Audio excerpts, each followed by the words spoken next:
Hello there, and welcome back to Method Weekend Motifs. Um, so we're going to get into lesson 3. Okay,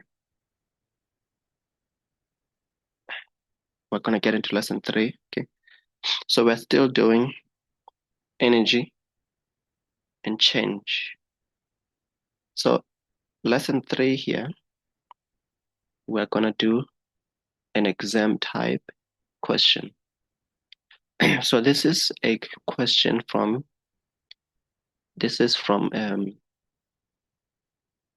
November 2024.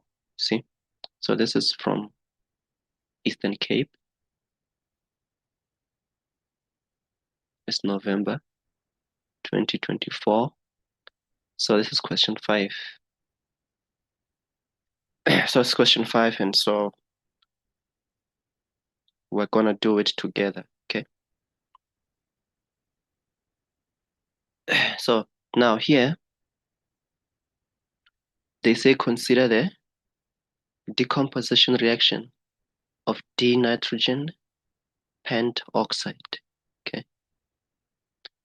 The table below shows the different energies for the above reaction. So they give us the heat of the reactants, the enthalpy of the reactants, okay? And then they gave us activation energy, and then they gave us heat of the reaction. So the heat of the reaction, you can see that the heat of the reaction is negative here already. So what does that tell us? It tells us that this reaction is exothermic, isn't it? It's exothermic because the heat of the reaction is negative. Okay. We can tell already that it is exothermic because we have a negative um, enthalpy change. See? So now 5.1, they say define the term activation energy. What is activation energy? Thus, so we have to define what activation energy is. And the definition for activation energy. Okay, let me do it here. So this is the what? The minimum energy is the minimum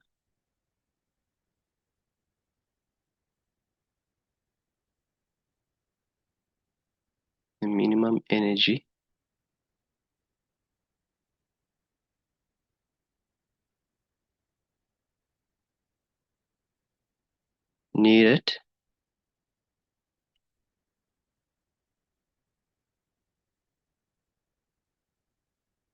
needed for a reaction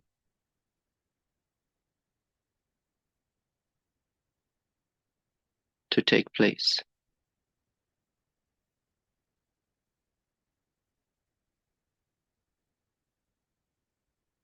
To take place.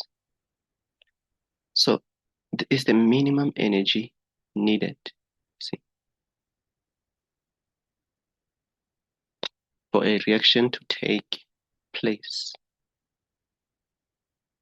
Or you can say that it is the minimum energy that is required in order to break the bonds. Okay.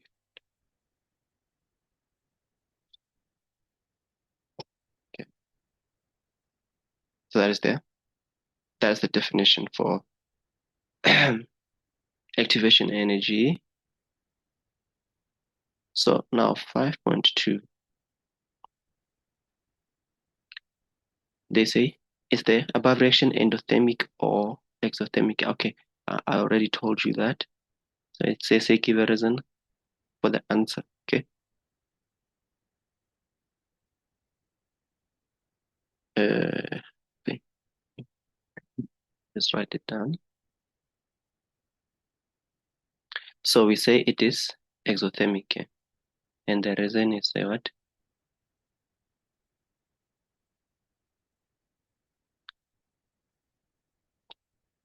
Exo.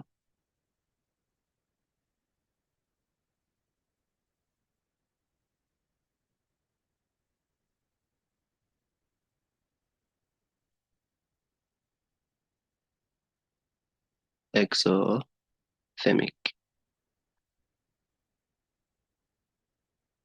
Then the reason,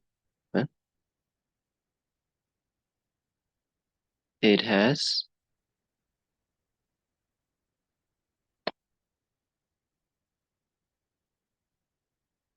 a negative. It has a negative enthalpy change. Enthalpy change, or you can say delta H. It has a negative enthalpy change. Enthalpy change is delta H.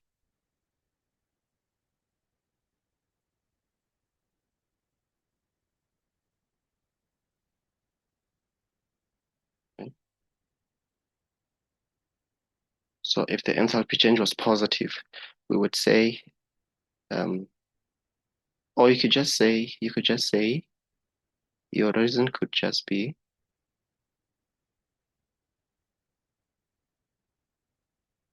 delta H is less than 0. You could write it down that way also. Okay.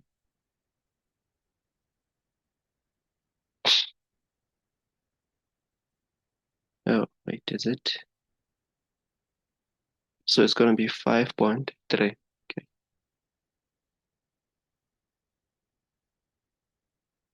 Thought it was a 2. So it's for 5.3, what are we asked? You say calculate the heat of the product. Okay.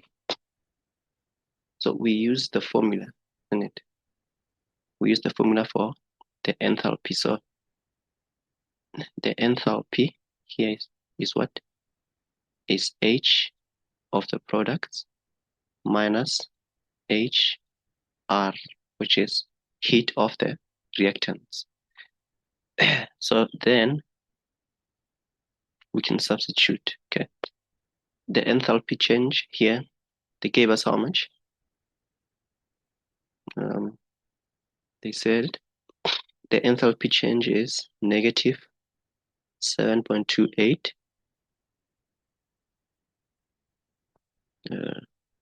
Negative 7.28.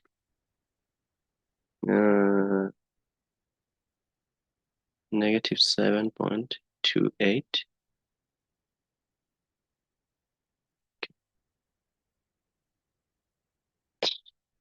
Change that. So negative 7.28 then equals to HP and then minus HR. So the heat of the reactants is how much? Heat of the reactants, HR, 26.6. So here we have 26.6.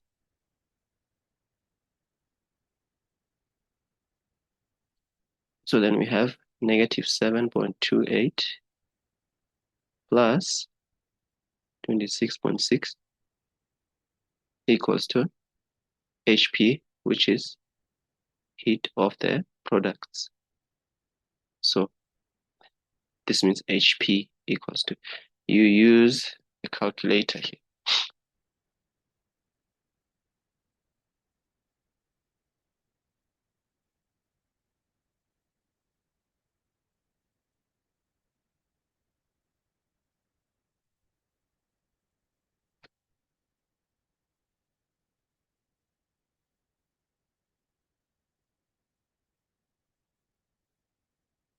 It gives me 19.32.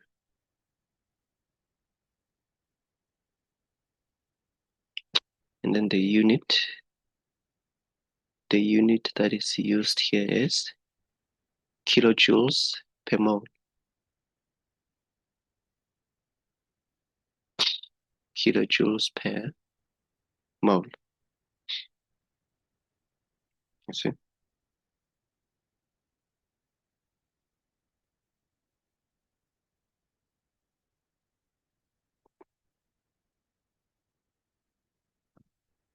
So we had to change the subject here, you see? And then let's go to 5.4. 5.4, they say, draw the potential energy versus cause of reaction graph for the above reaction. So they say on the graph, indicate values for H reactants, H products, okay, heat of the products, heat of the reactants, energy of the activated complex, heat of the reaction. Okay. So the energy, this, how are we gonna get this? Energy of the activated complex. Isn't it? We're gonna come here. We take the heat of the reactants and then we say plus activation energy. So we're going to add the activation energy here such that we get the heat of the reaction. Okay. So we're going to say plus. We go to the reactants, we say plus activation energy. See? So now, okay, let's go. 5.4. This is what we're going to do here.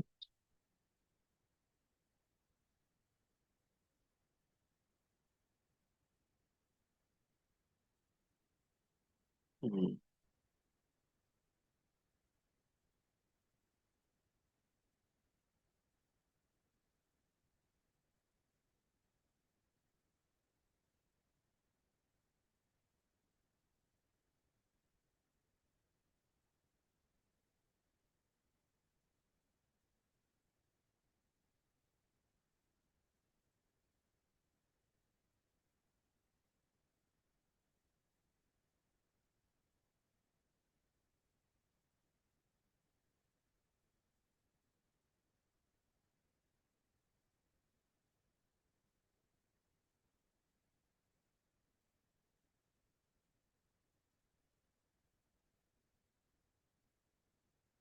Uh,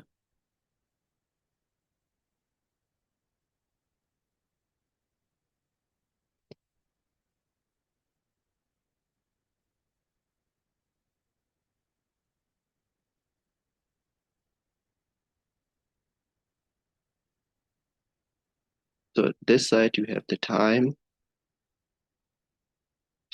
and then the other side you have potential energy.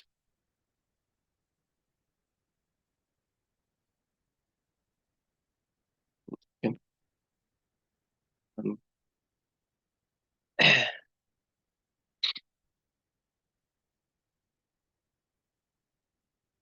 so this side we have potential energy.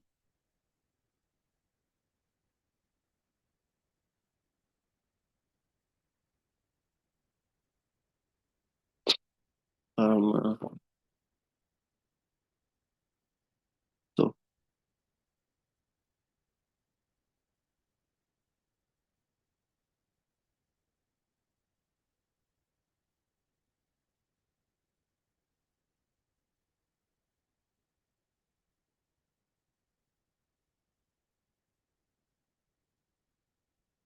so we're going to check. Um,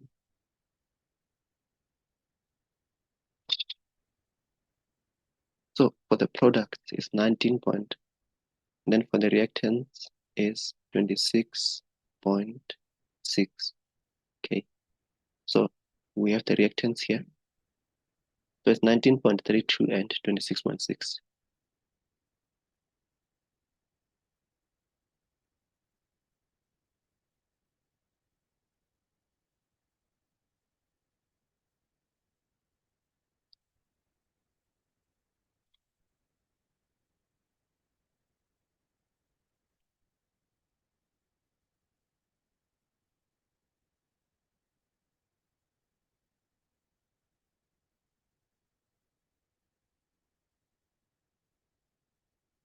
And then so this is the products here.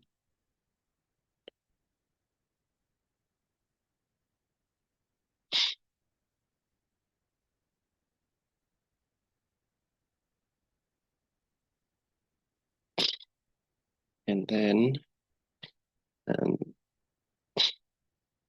what else? So okay, the reactant and the product, energy of the activated complex.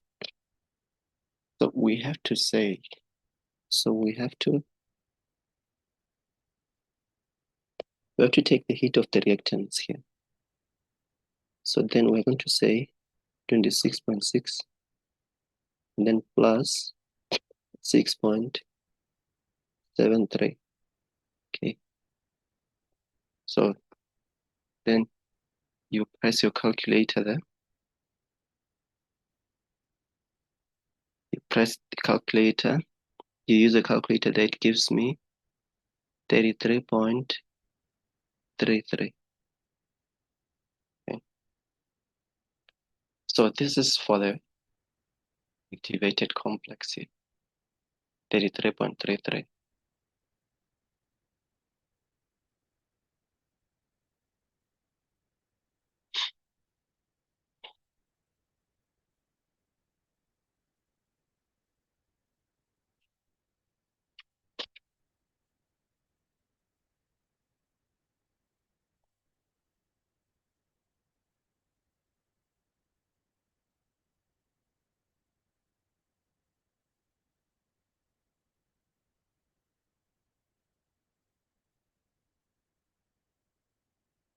And then, so this will be the activated complex.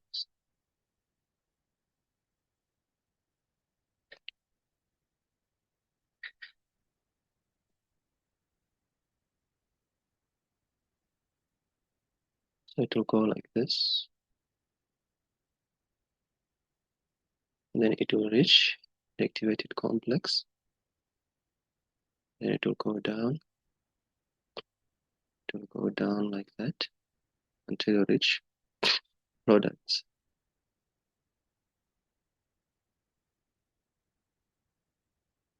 Okay. And then,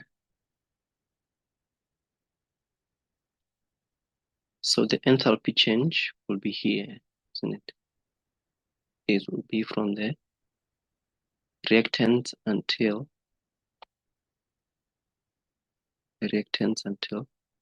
the products here. So then the enthalpy, which is equal to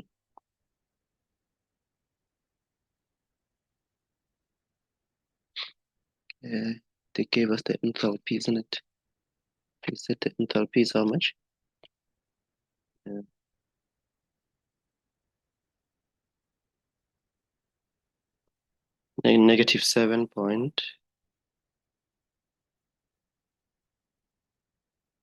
negative 7.28 yeah, kilojoules per mole. So our enthalpy here is negative 7.28.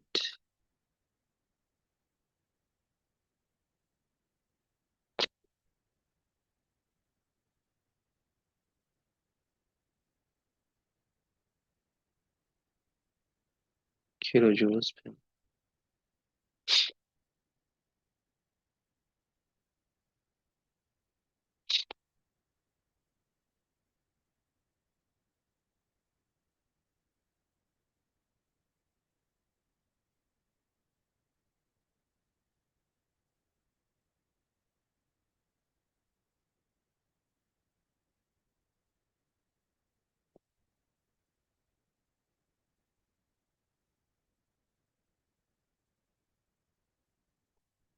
This is the graph.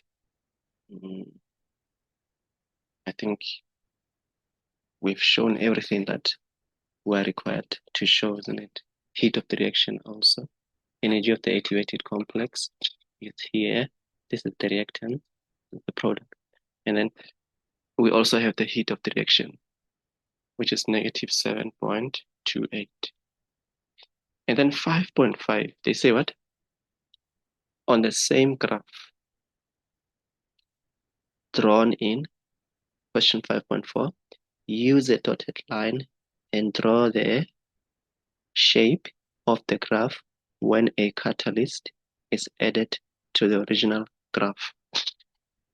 Okay, when a catalyst is added, what happens? Okay. When we add a catalyst,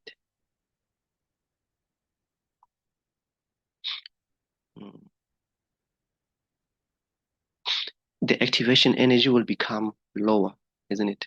So we have the activation energy here, isn't it? Isn't it here? We have the activation energy of how much?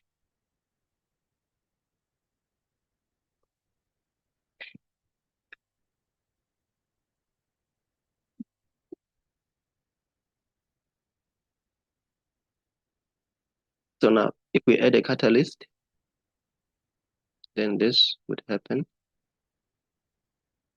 The activation energy would be smaller.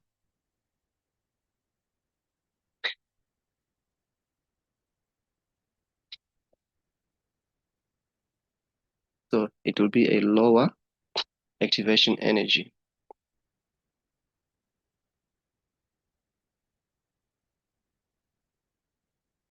So the key here, guys, is what? Is that the curve peak has to be lower, okay? The curve peak has to be lower, so it has to be somewhere lower than the previous curve peak. And then the other thing that has to happen is that the dotted line that we've drawn, must start at the reactants and it must end at the level of the what? Of the product. Okay. So these 2 points, the reactants and the products. So the line that you draw must correspond. The energy of the reactants and the energy of the products must correspond with the previous graph. You see, that's how you will get the full marks. Okay. So yes, guys, that was that question. So 5.5, we needed to go back and do it on the same, because they said on the same, isn't it? They said on the same graph. So we must do it on the same graph. The same graph that was drawn previously. See? So this question was 13 marks, you see. It was a relatively short question. Okay.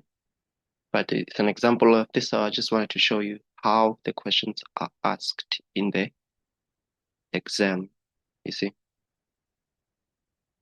So, okay. Let's leave it here. Let's leave it here for lesson 3, okay? So lesson 4, we're gonna do another exam type question. We're gonna do another exam type question so that you guys familiarize yourselves with the type of questions that they ask in the exam, okay? So I hope you tune in for lesson 4. Let's leave it here for lesson 3, okay? Thank you for tuning in. Bye-bye for now. And I hope you tune in for lesson 4.